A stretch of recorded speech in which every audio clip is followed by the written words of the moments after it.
Fala galera, eu sou o Marcelo e esse é o Anime Underground. Sejam todos bem-vindos a esse vídeo especial onde iremos contar uma história inédita de Nanatsu no Taizai. Galera, o celular de vocês está ficando lento, está deixando vocês na mão, então isso pode ser um forte sinal de vírus. Mas calma que eu tenho uma dica muito top para vocês, e ela se chama iClean, e você encontra ele na Play Store pesquisando por iClean, o aplicativo mais completo para manutenção e remoção de vírus, pois ele possui uma série de recursos avançados para melhorar e proteger o seu celular.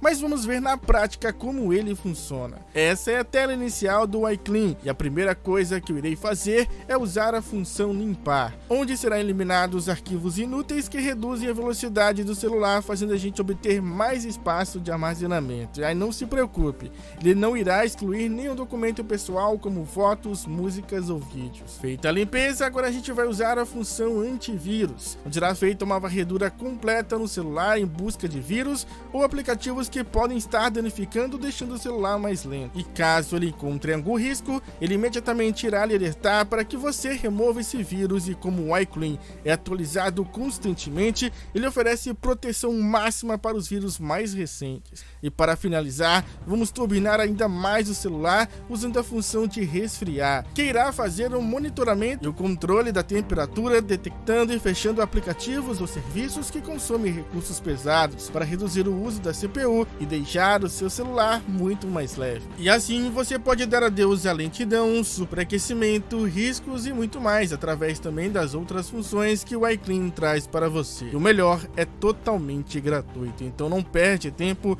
vai agora lá na Play Store e faça o download do aplicativo, e também deixa a sua opinião com a hashtag Vim pelo Anime Underground. Ou se você preferir, é só clicar no primeiro link da descrição.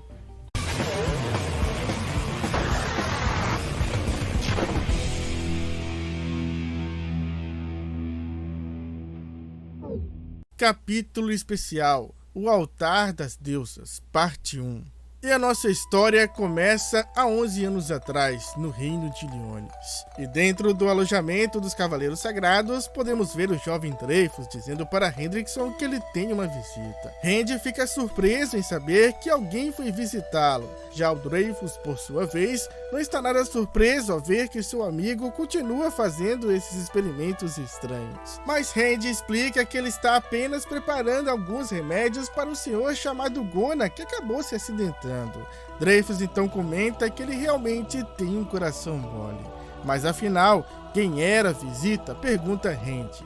E aí que Dreyfus aponta para a porta e diz que é aquele garoto ali, e completa dizendo: ele parece ser um druida. E o garoto então se apresenta dizendo: eu vim como emissário de Star, mandado pelo chefe dos druidas, e meu nome é Tel.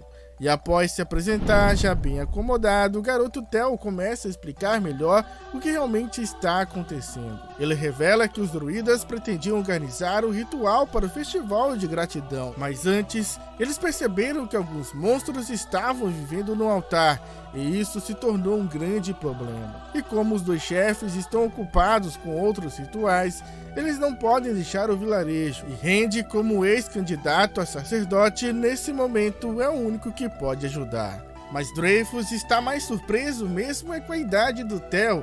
Com apenas 4 anos, ele sozinho conseguiu chegar até ali sem problema algum. Mas o pequeno Tel revela que isso não é nada demais. Afinal, ele é um sacerdote que tem o dever de proteger os chefes.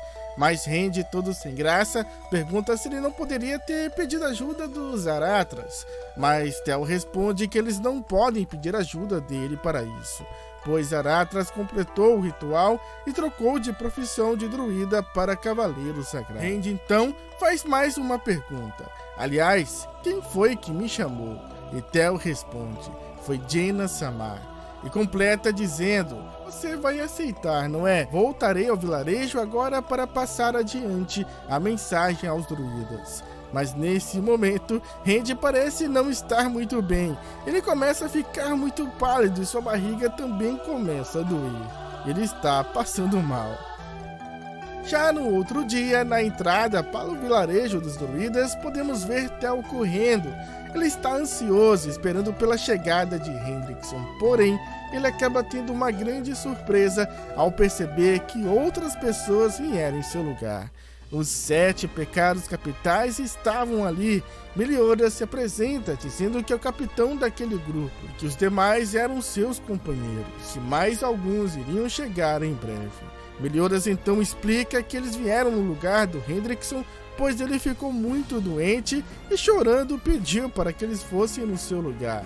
E lá dentro do vilarejo dos druidas, os pecados estão surpresos com aquele lugar. Merlin explica que existem vários lugares como aquele por toda a Britânia, porém, este seria o primeiro de todos. Ela também menciona que os druidas são bem rigorosos, que armaduras e armas não são permitidas, que os druidas são chamados de sábios da floresta e que por isso eles não gostam muito de metais. E ao ouvir isso, Kiki comenta, dizendo que eles são bem similares às fadas. Mas enquanto os pecados estão nesse clima descontraído, os druidas estão só o ódio com Tel. Jaina, uma das chefes druidas, grita com o garoto perguntando que parte deles é a de um cavaleiro sagrado, hein? Uma bruxa suspeita com origem e idade desconhecidas, um bandido parecido com um vampiro, uma fada gorda com cara de velho e, acima disso, aquela criança que se denomina o capitão deles. Ele, sem dúvidas, é um demônio impuro. Jaina segue brigando com Tel por deixá-los entrar no vilarejo, mas o pequeno druida se defende, dizendo que eles são boas pessoas, que até mesmo deram um doce para ele. E Jaina e sua irmã Zanelli, aquelas que fundaram o clã dos druidas, perguntam qual o objetivo do Meliodas. Mas o pecado da ira não entende, afinal foram elas que pediram ajuda. Nesse instante, Jaina segura e puxa Meliodas pelo braço, o afastando dos outros pecados. E distante deles, Jaina revela para ele que ela sabe que ele é um demônio, e ameaça contar para seus companheiros se eles não saírem dali imediatamente. Mas Meliodas não se intimida com essa ameaça e, na maior cara de pau, diz para as duas: vocês são deusas, não é? E para o desespero de Jaina e Zanelli, Meliodas continua dizendo: vocês, deuses, não usaram praticamente todo o seu poder para selar o rei dos demônios e os 10 mandamentos e perderam seus corpos físicos durante a Grande Guerra? Meliodas cita que as deusas que ele conhece atualmente residem em relíquias, como um chifre ou uma espada, por exemplo. Nesse momento, Zanelli então começa a contar o que realmente aconteceu. Durante a Guerra Santa, os seus corações foram preenchidos por dúvidas. Elas passaram a se sentir incomodadas com a forma da qual as deusas viam as coisas. E por isso, elas decidiram fugir. E foi nesse momento que elas encontraram as gemas donas desses corpos que elas habitam atualmente. Zanelli explica que os corpos e almas das gêmeas tinham passado por uma longa batalha e fome.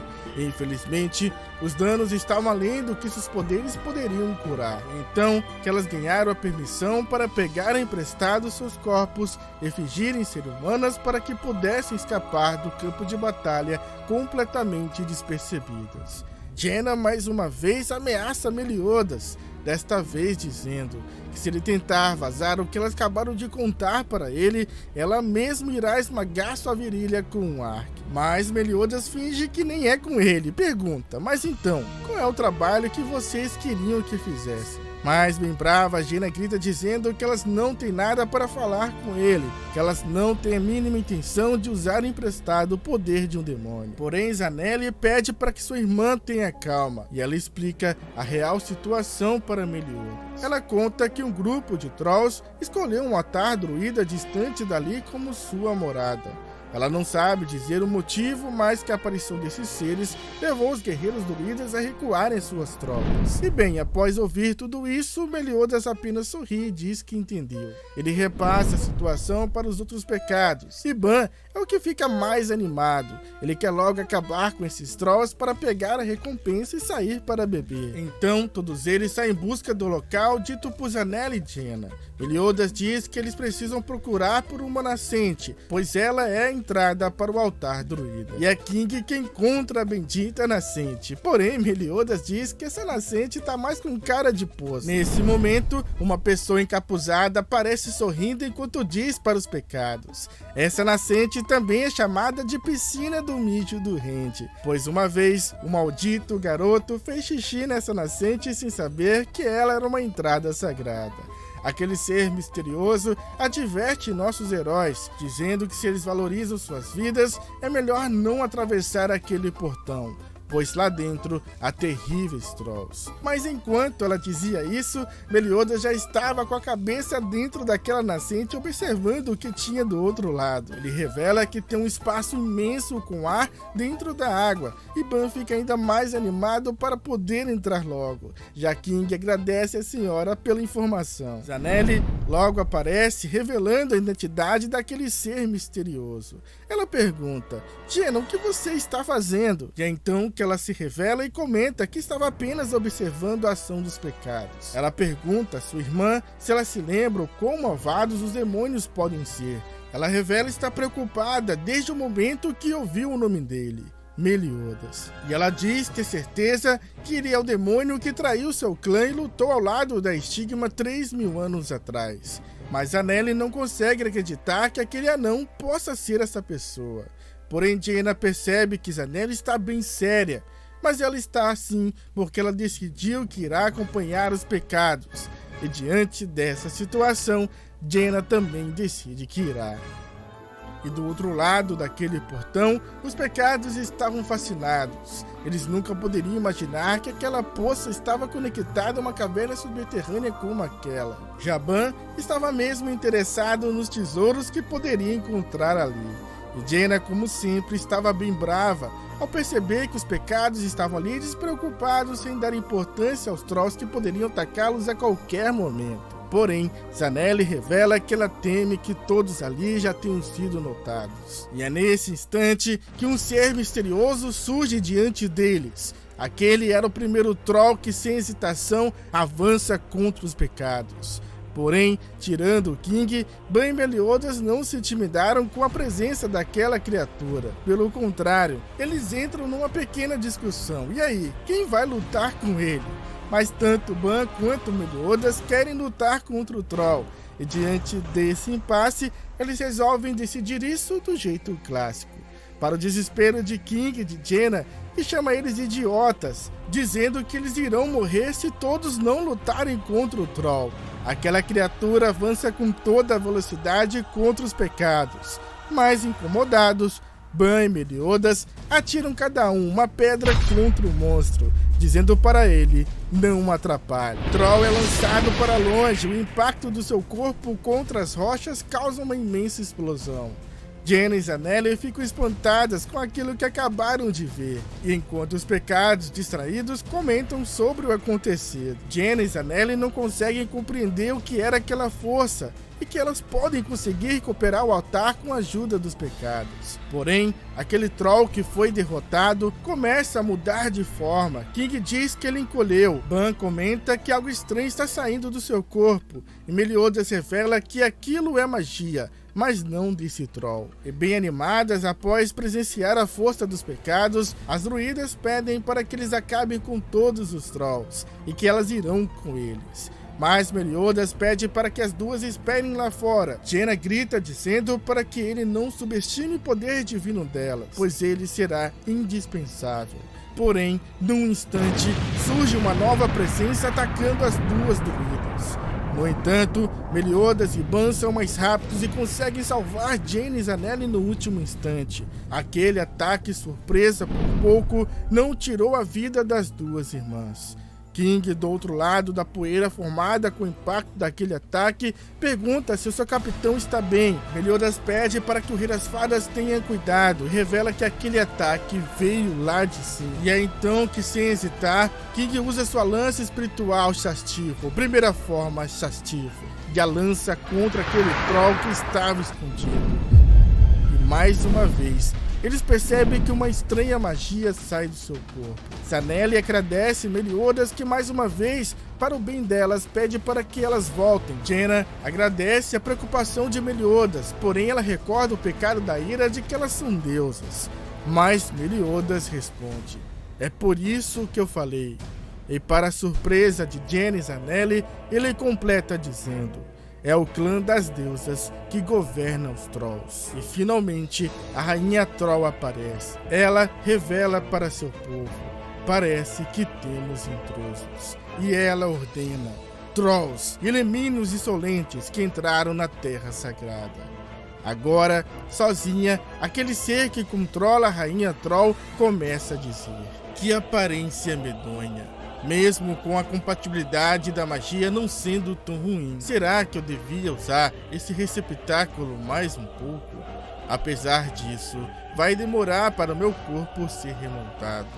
E isso tudo é culpa daquela garota, aquela infratora sem vergonha. Mesmo eu, sua amiga do peito, tendo alertado para terminar com aquele homem. Isso me irrita e muito. Elizabeth, foi por isso que você foi amaldiçoada com um eterno ciclo de vida e morte. Mas apenas isso não vai reprimir minha raiva. Enfim, eu preciso te encontrar e te punir.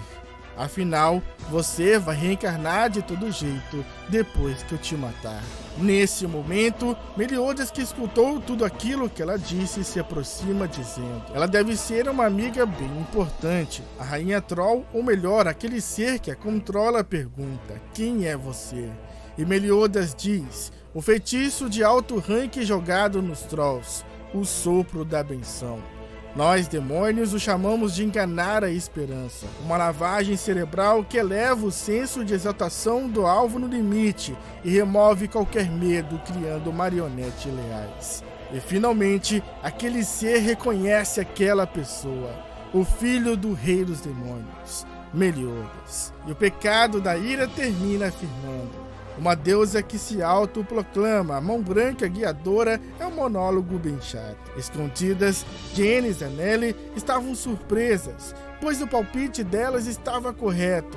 Aquele realmente era o filho do rei dos demônios, Meliodas. E olhando para aquele ser, Meliodas faz uma última pergunta: você era amiga de Elizabeth, não era? Jelamet. O nome daquela deusa que controlava a rainha Troll era Jelamet, uma antiga amiga de Elizabeth, e ela conhecia muito bem aquele homem, aquele demônio que estava diante dela. A hora da vingança finalmente chegou. Continua. E aí, galera, gostaram desse super vídeo, desse capítulo especial que traz várias revelações? Querem ver logo a parte 2? Então bora bater a meta de 15 mil likes nesse vídeo. Batendo essa meta, a parte 2, que está sensacional, é de vocês. E agora eu vou ficando por aqui, mas não antes, claro, de agradecer a cada um de vocês. Muito obrigado mesmo, eu espero vê-los no próximo vídeo. Falou, fui, é nóis!